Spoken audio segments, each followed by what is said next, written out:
Okay, well, I'm here with Vasil Tuchkov. I think I said that right. So, and thank you for joining me. So, you are the writer, art director, visionary kind of guy for so much more, but mainly here to talk about It Remains. Yep. Act 1, as you told me, because it is not done. Every time I say it now, it's gonna it's gonna be like it. Tongue in cheek. So yeah, so here we are talking about this. I know that there is so much more to this book than just the book. I mean, you're in Sweden. No, where are you at right now? I'm in Switzerland right now. I'm in Davos. First of all, hi everyone. I'm in Davos during the World Economic Forum right now for another year. 2 years ago, we had an NFT store on It Remains here where we sold some live figurines and some collectibles from the It Remains franchise. And I'm not the art director sorry. of It Remains. Maybe we can start like that with what I am not. I am not the artist of the covers. I'm not the artist of the immersive novel. I'm not the engineer. I'm just a humble writer, just a scribbler who happened to write a story as a form of escape, which took off and became something I never imagined, where now I am a passenger in the car and it's going places. And I do believe that language is a virus and stories are contagious. So I guess I passed on that like ectoplasmic STD. That's a description. Wow. Okay, so this is part of you're talking about how it's so much more. So it's Yellowmouth Studios. So what, I guess we can talk, we'll kind of frame around the book a little bit, and then we can talk a little bit more about the story too. But what all is surrounding it with like Yellowmouth Studios? What are you guys up to?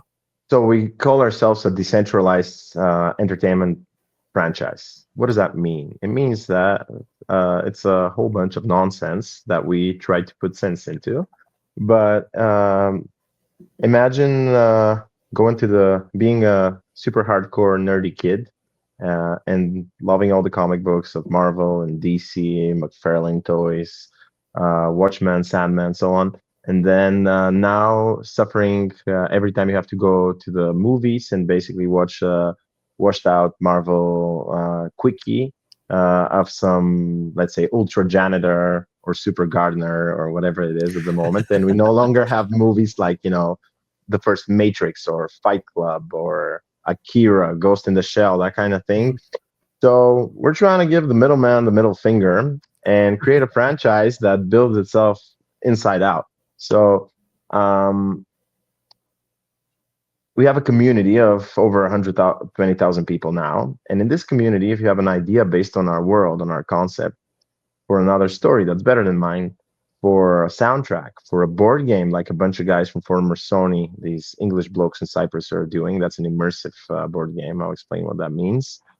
You submit the proposal, the community votes that you've done a good job and that there's meaning in that to exist. And we fund it through the treasury. So that's kind of the general idea behind it. And we're using decentralization, AR, VR to revolutionize the way content is experienced, created, co-created, and distributed in the age of tech and immersion and Web3. So this bad boy here is something that most people will think is just a weird looking kitty artwork graphic novel. It's not a traditional graphic novel, so don't expect it that way. It's it mixes and blends in genres. It's definitely not a normal, not graphic novel. Yeah, so novel. You're gonna get disappointed if you expect a traditional graphic novel with all the windows and everything. I've gotten that from Random House, that wanted from Penguin, that wanted to change it like that. In the end, we didn't go with them because I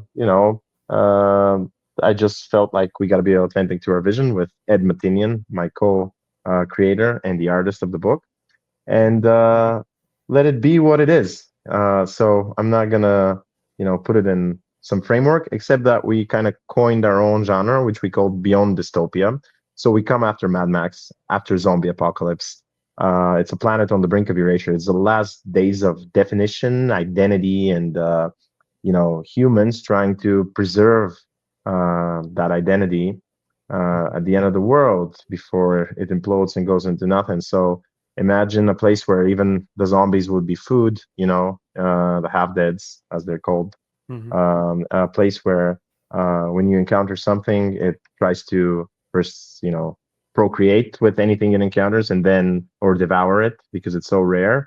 But then again, it's also a metaphor for our lives because it translates very well as at the end of the world, some innermost primal behaviors, fears, dreams, and desires are the same as the ones in our daily lives right now.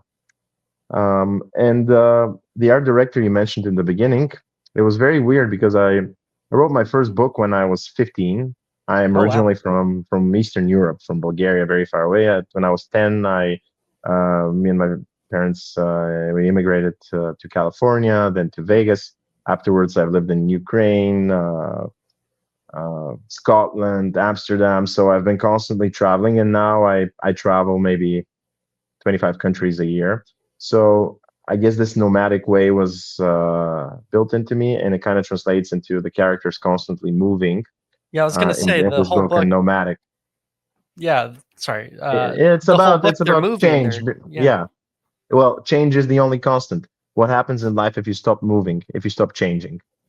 yeah. It's It gets rid of you one way or the other. You yeah. you become obsolete. So But I mean, that's the uh, whole. That's a big part of the book too. Is like they're constantly moving, constantly pushing, and then they lay down to finally like rest as little bit as they possibly can because while they do that, as soon as they wake up, like the nightmares caught up with them, the end of the world's caught up with them, and they got to keep pushing forward and pushing away, and that's constant moving, like nipping at their heels kind of a thing. just like death, entropy, and age, man. What can I Yeah, say? yeah.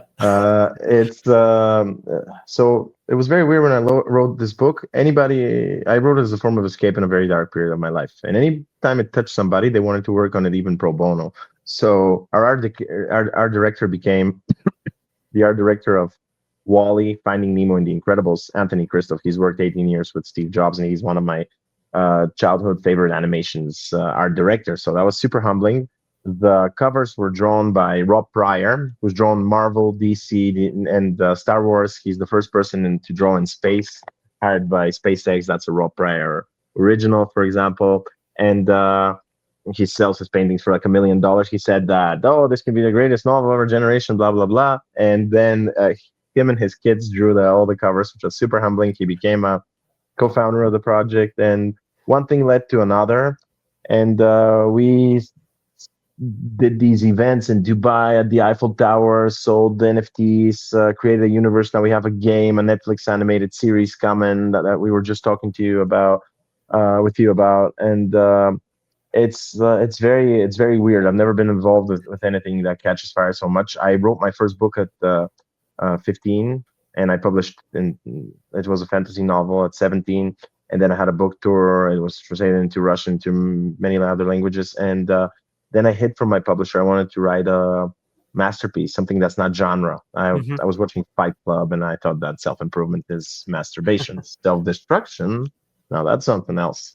Yeah. So after a while, I got tired of being broke. So I got into business. I started a company called Studio Rubik. We did creative work, animation, directing. I directed ads. I did design and so on. So uh, at one point, when I was let's say a few years ago, in a very dark period of my life, which it was like a breakup with the love of my life at the time for 7 years, a little bit of a divorce situation. I had Mhm. surgery that had me bound to a bed for like 4 months in an L-sit position, 2 surgeries. Oh man. And it was the beginning of a plague that would scourge the world for the next 2 years, Her Majesty Oh, it just all happened COVID-19. at the same time. Jeez. Yep.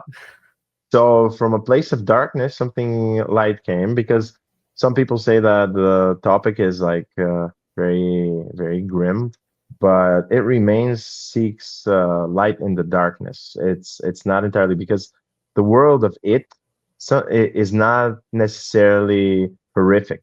It may seem to us, but that's its own reality. So it has great days, finding good bones or new Hmm. discoveries to put, and it has horrible days. It has moments of loneliness, of lust, of desire, of fear, of dreaming, and of confusion generally. So it's I never saw it as that's why we made the artwork so colorful and vivid. If you notice, there's a juxtaposition where people don't expect it to be because it's like almost Cormac McCarthy's The Road meets Geiger meets Neil Gaiman's Sandman, Watchmen, and then something psychedelic Van Gogh Yeah. paintings. So it's a bunch of things. I'd say Hmm. that under the influence of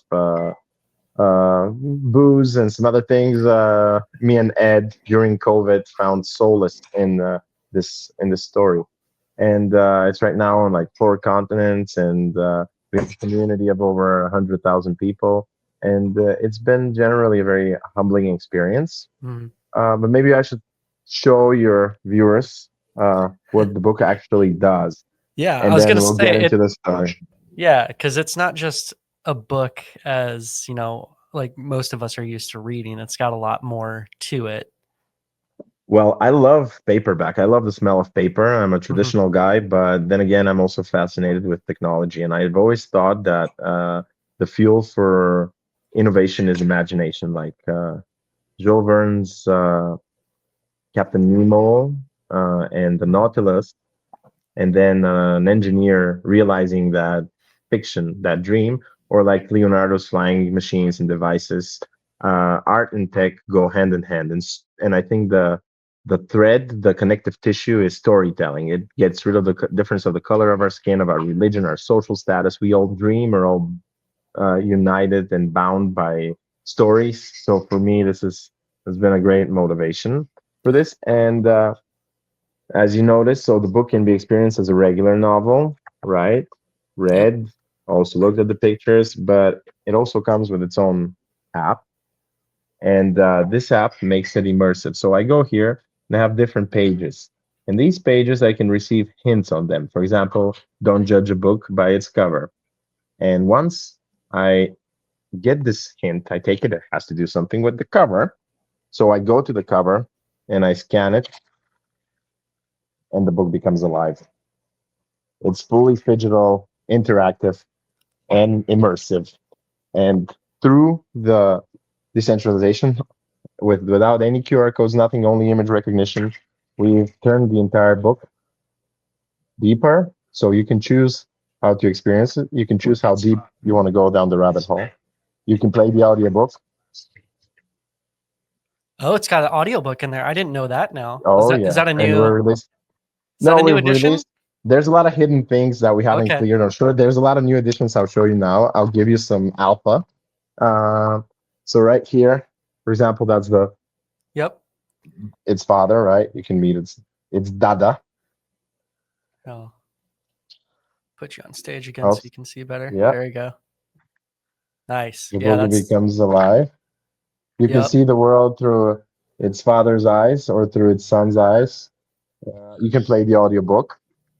Okay. And if you have a page that you haven't unlocked, basically when you scan it, you see it like a padlock of bones Yep. right here, and you have to find out how to unlock it. And by unlocking different pages on the immersive app right here, you gain experience points on your resistors. These experience points you can convert for items from our Web2 store, which are like immersive figurines, T-shirts, Hmm. collectibles, immersive novels, even like the shirts right here. When I scan it, it becomes alive, right? Oh wow. So That's crazy. everything, it's crazy wearable tech. Yeah. So you can go around, and it's collectible and it's non-fungible in some places. Hmm. And as your gaming experience here, you can convert them for items like that. So you can farm or mine with the book, or you can convert them into our up-and-coming resistor token.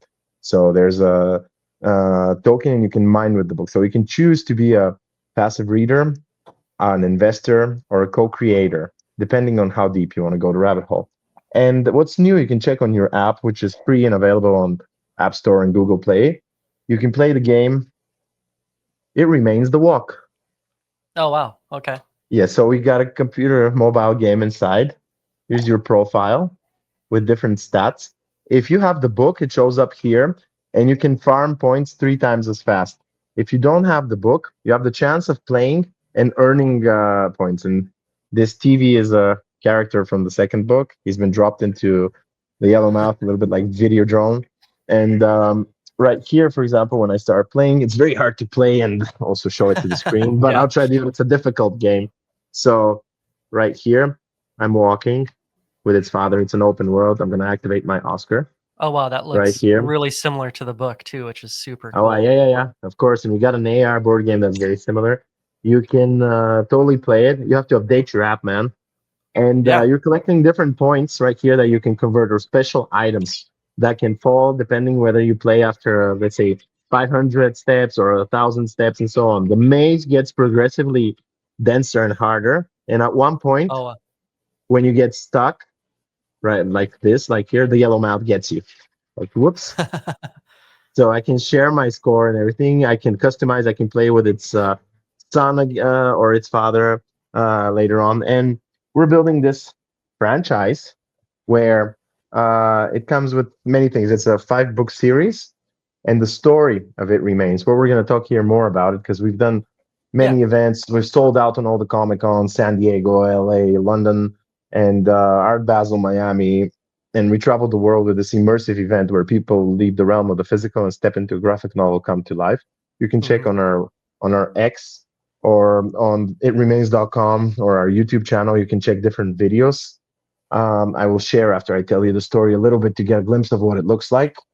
And we've built this ecosystem where we're trying to turn it into a $1 billion project. I know it sounds really stupid, but I'm a sucker for impossible causes. And if it can be a new age kind of Dune-like thing, it would make my existence less meaningless.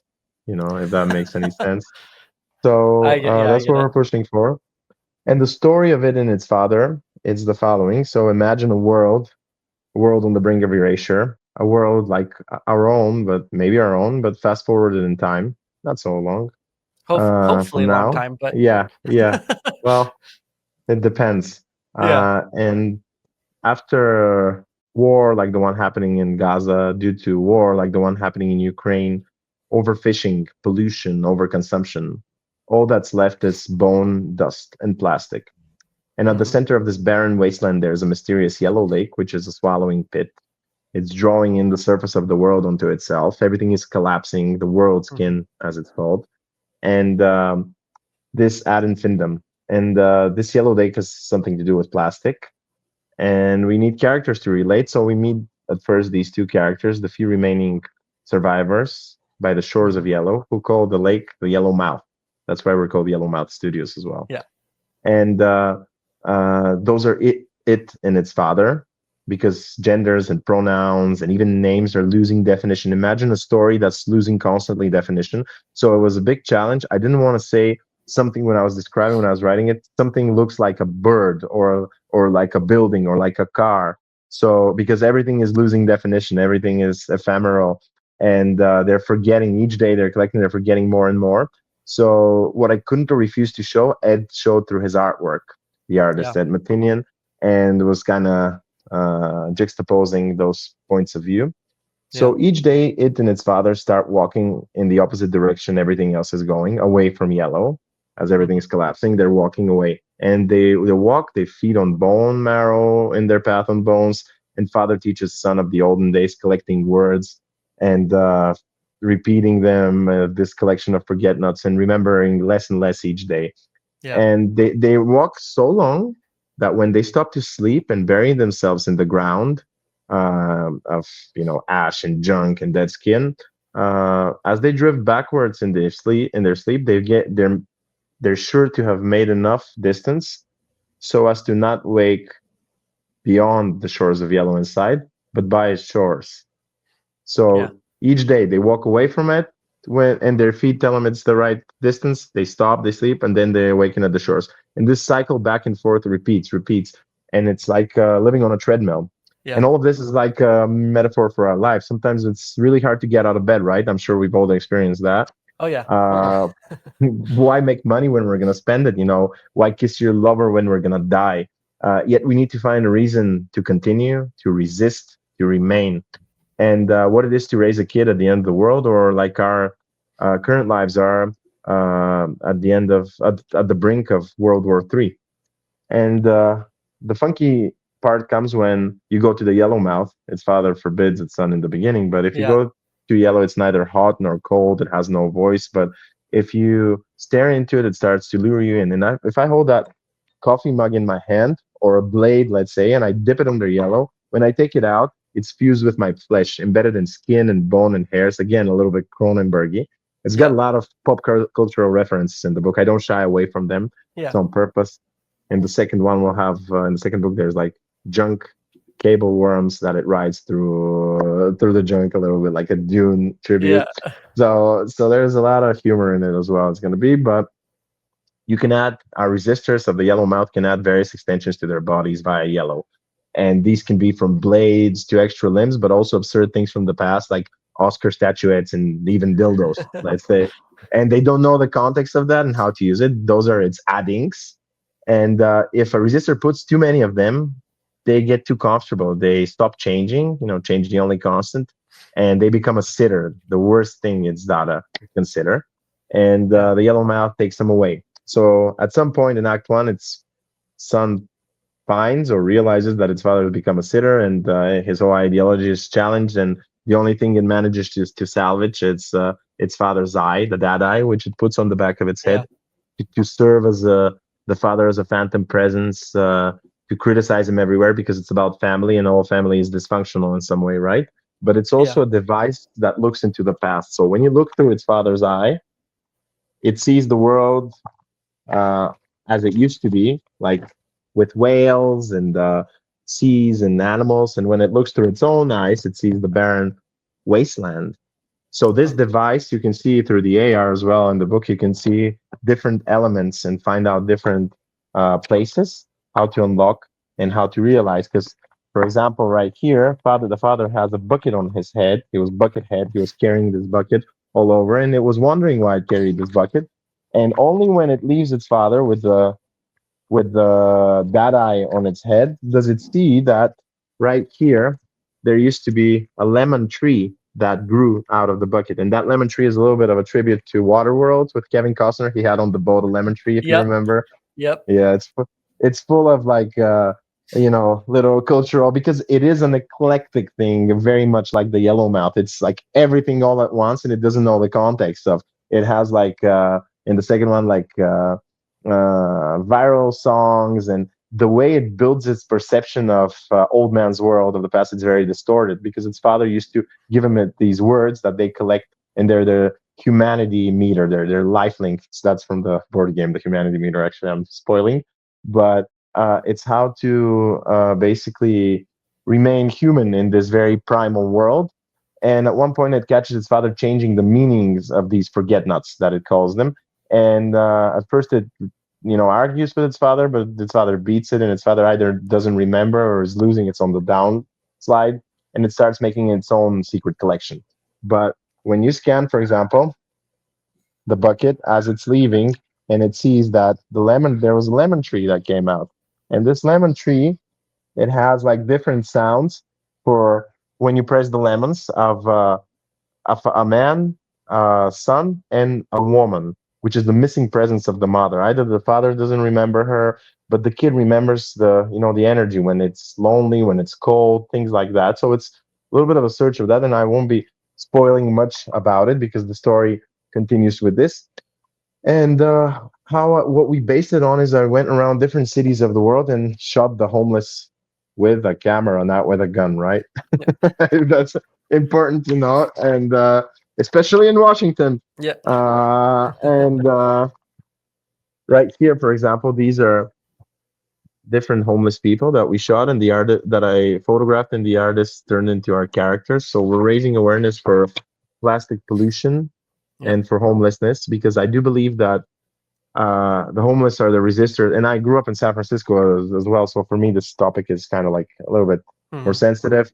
But I believe that they are the resistors of our society, and everybody thinks that, like, in their garment of bubble wrap and nylon, that there's something far removed that everybody chooses to ignore.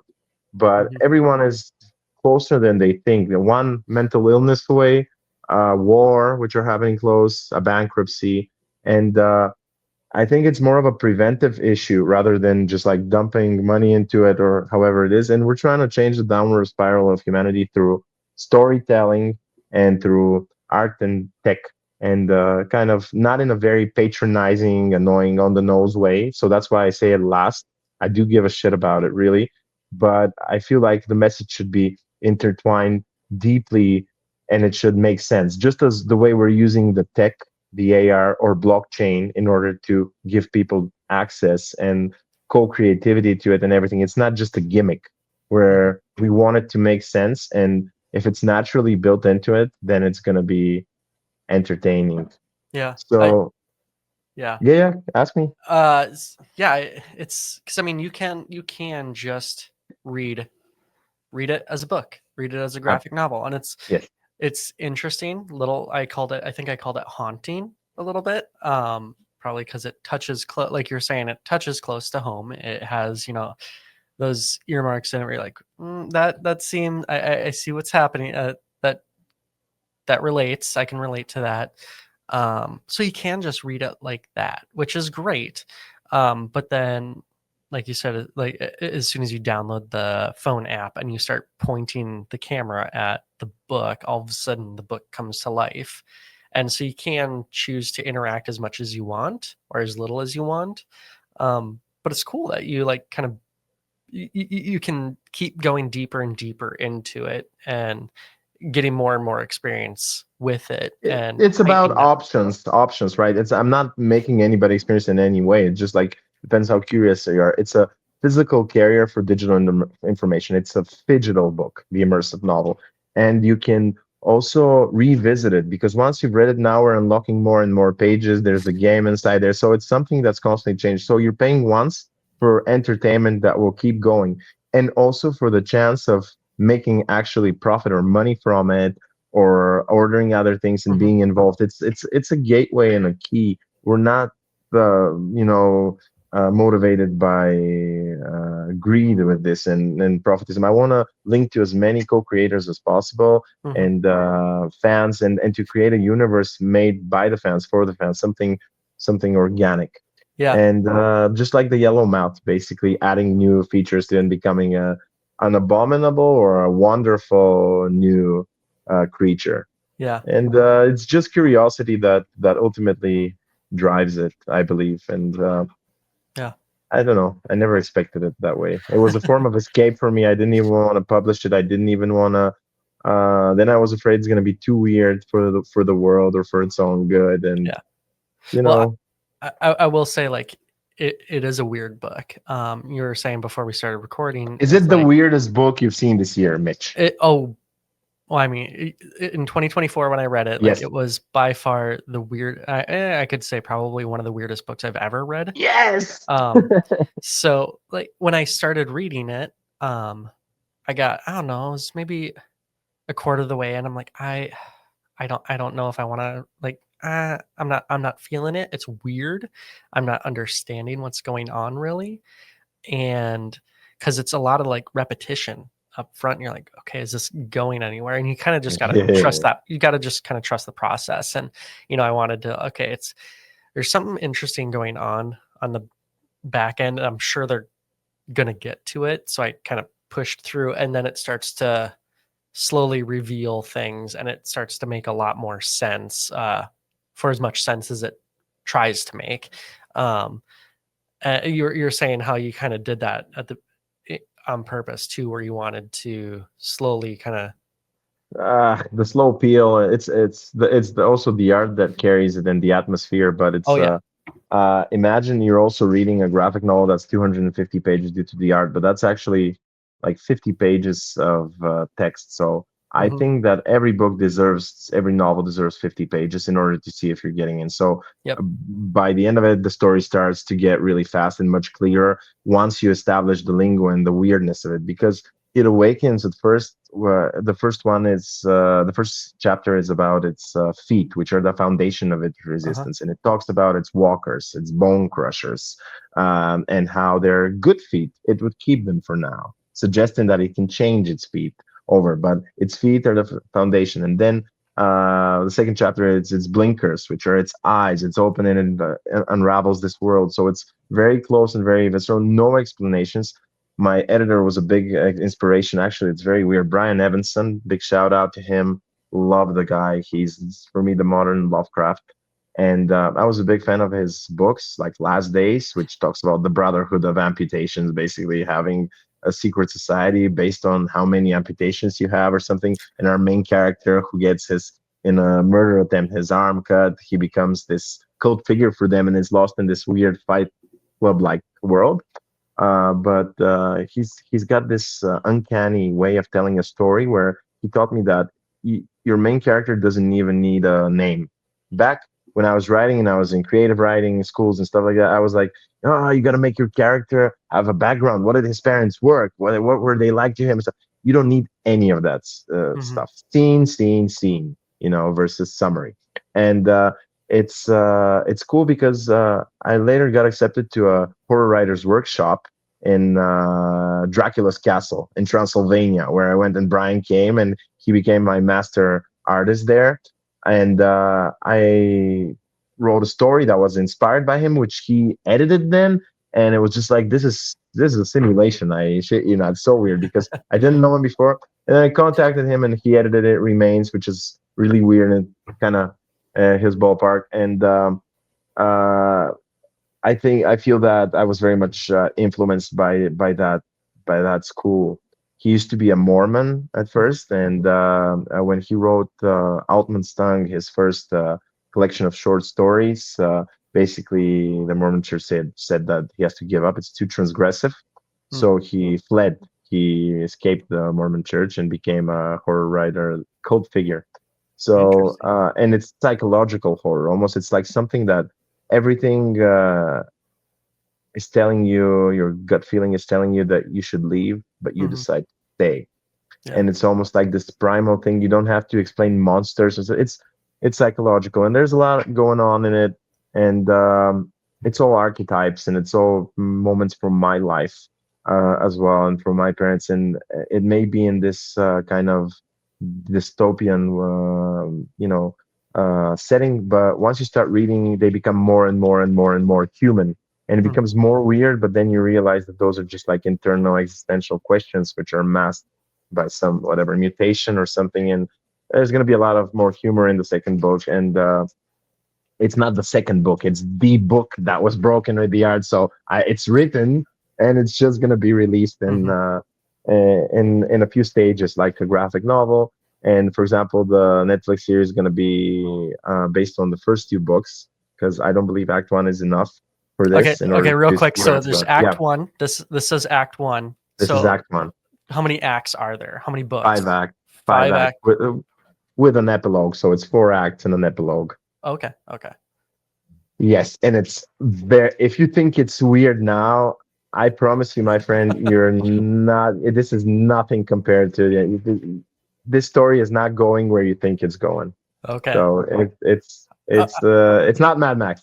Yeah, I'm very intrigued because I read it and I go, it's Act 1. Where? I mean, you say you're not gonna expect where to go. I'm like, well, I have no expectations because I have no idea where this could go.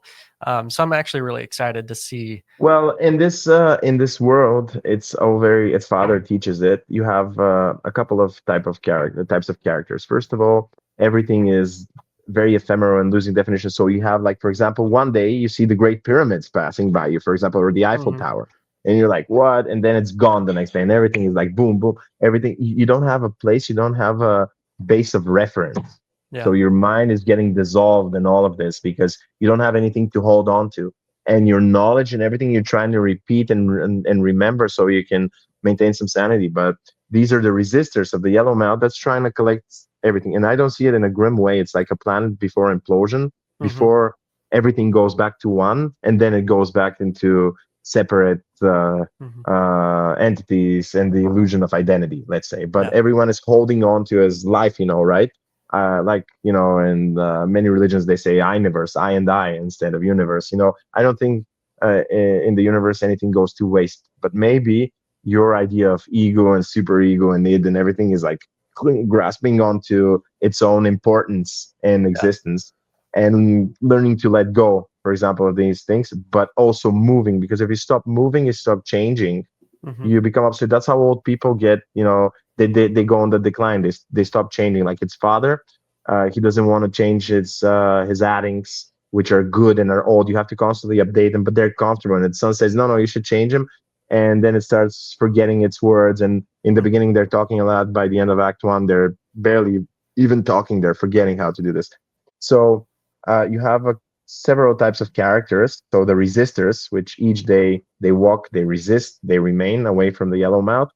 And you have the sitters, which are resistors whose hearts have died out, basically Mm-hmm. their will to resist.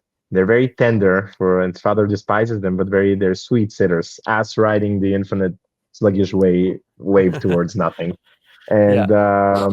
And ironically, its father becomes a sitter, having Yeah. hated those. And you have also the half deads, which are the equivalent of, let's say, zombies, but those are resistors whose brains have died, and yet Okay. their addings that they've put on continue to exist and to drag them away from yellow, mindless, sleepless. And during Mm-hmm. the day, they're no danger because a resistor can catch them. They can even there's something to do with their brains, which attract black bees and ooze black honey, and Yeah.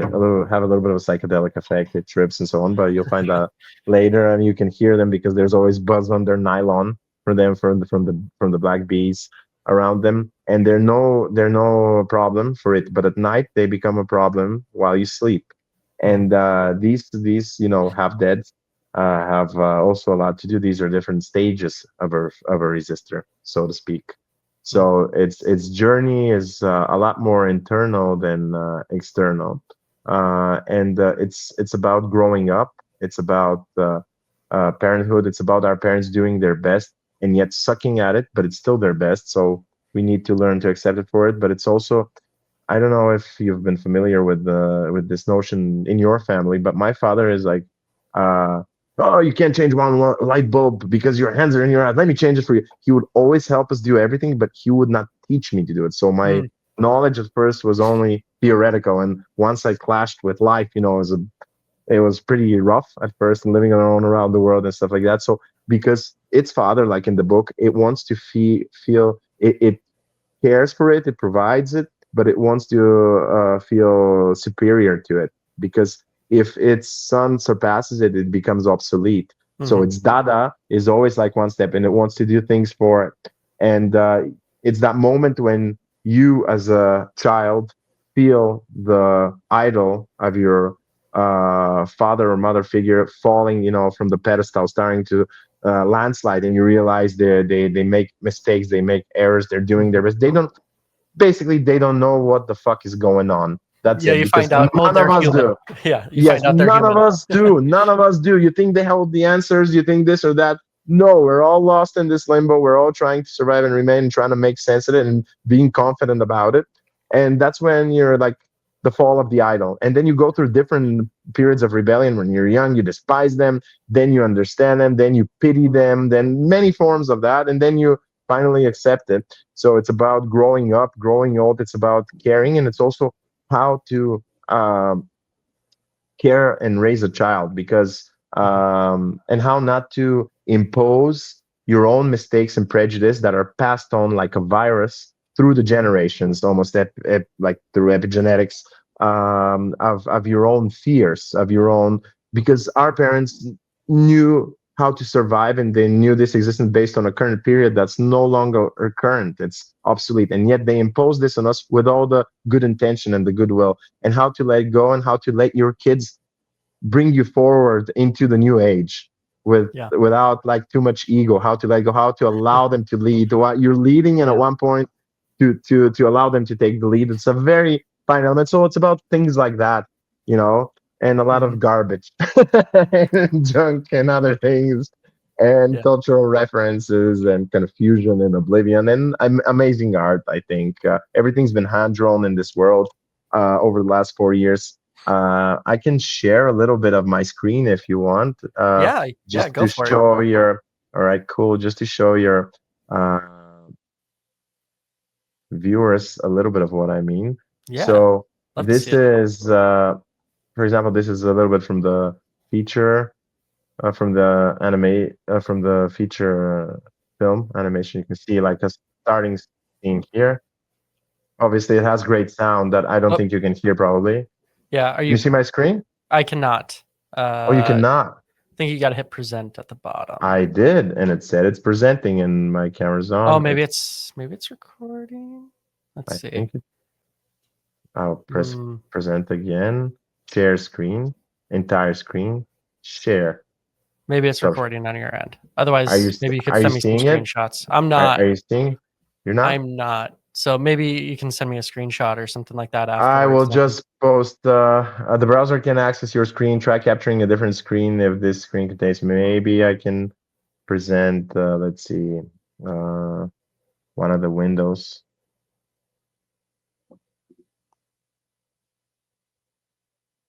Let's try this screen. Oh, there we go. Can you see it now? Yep, there we go. Okay, so I did some hack. You probably won't be able to hear the sound. It's amazing. You can find them on our YouTube channel, but Okay. Oh, you that's can a hear little it. bit. Oh, you can? Cool. Yep. Oh man, that sound is gross. Enter a world on the brink of erasure. A barren wasteland where day after day father and son walk the walk in a struggle to escape the yellow mouth. A swallowing pit at the end of time. Introducing the immersive novel, a one-of-a-kind beyond dystopian book that becomes alive. Featuring artwork from acclaimed Marvel DC artist that was Rob not right. Breyer. Premium hardcover collector's So edition. I'll share Experience another the book as a one graphic novel, audiobook. because I actually wanted to play the actual animation, and that was just Yeah. a promo. Okay, volume 1, I think it's this. So this is a little bit of a sense of the style. Enter a world of darkness and yellow, distant but familiar. A world on the brink of erasure, the aftermath of collapsed civilization, wars, overconsumption, and pollution. At the heart of this barren wasteland lies a mysterious yellow lake, a swallowing pit, pulling at the world's skin, drawing and submerging the surface into its depths to end all definition. The yellow mouth, what the few surviving locals call it. They are it and its father, all that remains of the old world. They are resistors, the last ones to withstand the pull of the yellow mouth. Each day, it and its father start the walk. Walk for so long and stop only when the distance is right, to awaken before the shores of the yellow and not beyond them.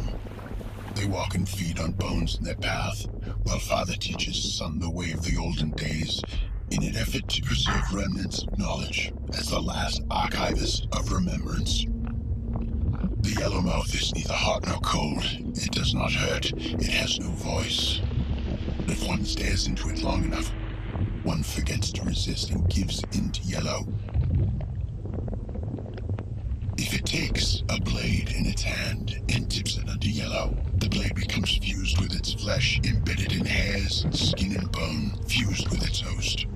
These are its addings, extensions that aid resistors in survival, tools, limbs, but also artifacts of unknown origin. But beware, add one too many addings, and the burden will turn resistor into sitter, ready to be swallowed by the yellow mouth. This skin we walk on, it is an old one, even for a world. Its father speaks as if to it, but with eyes yellow-washed, sickly, cast ahead in the murky distance. This skin is ready to go. Go where? It asks in young voice. But his father does not say. His father is done talking. The laws of its resistance go on for many walks, until one day, Its son awakens to find its father immersed in yellow, surrendered to the pull, no more resisting. Now everything it knows is challenged, as it remains alone, trying to figure out how to go forward still, but also backward. Yeah, so this is a little bit of the general style of it and the mood. And also, we're doing a bunch of activations around the world. And like, let me show you this one last thing. Okay. For example, this was from Dubai, where people left the realm of the physical and stepped into a graphic novel come to Welcome, life. everyone. It humbles me to see how many people have shown up to see our creation. And you're probably all wondering. So everything what was this all moving, the is, floors, besides the an NFT event in the gallery. ceilings, and What it is everything to was me. immersive in this gallery that travels the world. It was Oh, wow. 40,000 square feet of map space. Is that like the mapped projection? Is that what Yes, exactly. It's an immersive novel. Usually it's Van Gogh or Kandinsky. We were the first like indie project to make it into them. And aside from the interactive events and lounges that we do, such as the one in Dubai right now, we will also be releasing made out of 7,777 And our Genesis that- collection. It remains resistors What made out makes of It Remains 7,777 is exclusive that hand-drawn the pieces. first time that Anthony, I the art director of Wall-E and Finding Nemo. merge and between the merging franchise. technology, The It Remains collection will be storytelling, available and the world exclusively of on NFT. OpenSea, where you will Yeah, get a chance so to become part of last the thing, story. and Join us our and keep another resisting. event, because there's so many I could keep showing you, but I'll show you one last thing because I think it might Okay. be interesting to your viewers. So we booked this entire building during an event, and we did the immersive experience there, and in a live auction where we sold, pieces from the story for $250,000 at the time. So the entire Eiffel Tower, Oh, and It Remains became alive there. So this is the figurine of its father, made of garbage. It's imbued Oh, with wow. AR and with different things, and people buy it at auctions.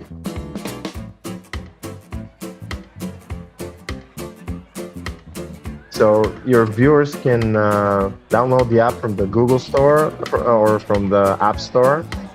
It Remains the official app. They can play the game and participate and receive early rewards as this franchise grows. Because for us, this is the main thing, kind of creating a story that becomes alive and allowing people to experience it immersively. It's going to be compatible with Apple Vision very soon, and Oh, wow. you can you can get early creations from the book where you can profit on them in the future, like collectibles, like owning one of the first. For example, Michael and David Uslan for helping us create they're the IP owners of Batman, and they are creating they're helping us how to make this a movie franchise. Michael bought the rights of the Batman IP in the 70s for $80,000, and he also has a collection of first edition Fantastic Four and Spider-Mans, where he bought them at a comic book store for between 4 and 8 cents on the principle, you touch him, you buy him. And he touched them and he bought them, and now they're worth from $500,000 to $2 million a piece, part of legacy and collectible. He saved them. By the time he graduated, he had more than 30,000 comic books. Jeez. And Batman was his favorite character. That was a ridiculous fat belly dude from a TV sitcom show, and he wanted to pay him justice, so do him justice. So he was chasing down Jack Nicholson for about 10 years alongside Tim Burton, where he saw Nicholson in the newspaper with an article about The Shining, coming like that, and then he drew with crayons and pencils the Joker face on him. So he was like, "This is our Joker." And there was no social media, nothing, snail mail. So for 8 years, everybody in Hollywood was laughing at him, and he finally managed to catch Nicholson in a room and corner him down, and they offered him a huge royalty and percentage of the movie, where Jack got like $80 million at the time, which was unheard of. And with it, he bought 2 paintings of Picasso, which are now worth over 100 million and so on. So again, art and tech and storytelling and moment and timing and legacy, and Batman's made the IP more than 2.1 billion Oh yeah. so far, in Constantine and a lot of others. So I love stories like that. It's just fucking crazy, but why not believe in them, and why not be an early collector? I used to collect Magic the Gathering cards. I used to collect action figures. I still do. My girlfriend just threw them in a room. She made me remove them because they gather too much dust. I can see your figurines in the back. They gives me warmth. Oh yeah. It causes me warmth, but I do feel that we nerds are actually the people that become more interesting when we grow older, even if we're bullied as a kid and we have a questionable origin story. So for me, I don't shy away from my inner child, and it allows me to live a different life from my mundane daily existence. You can be a bird, you can be a half a bat, you can be a unicorn, or an idea, a dream, like in Neil Gaiman's Sandman, which has been a big inspiration for It Remains. Yeah, that's awesome. That's amazing. Well, I know you guys got a lot of new stuff coming out. Like you said, this is just act 1 of the book, and there's 3 more acts and a prologue. Is that what you said? Or epilogue. Yeah. So you got 4 more books coming out. You have games, hopefully all this a Netflix show.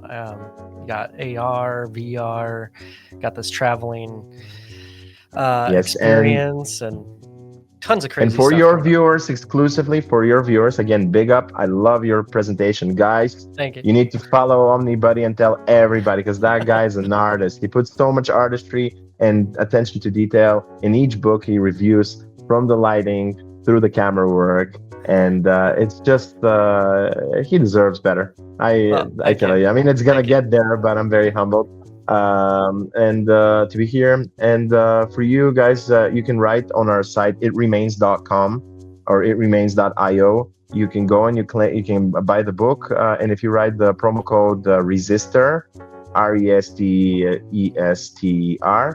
you're gonna get 25% off the book. So a promo code for you guys, and the app is free. If you want to play the game and earn 100,000 points, you'll be able to claim the book for free.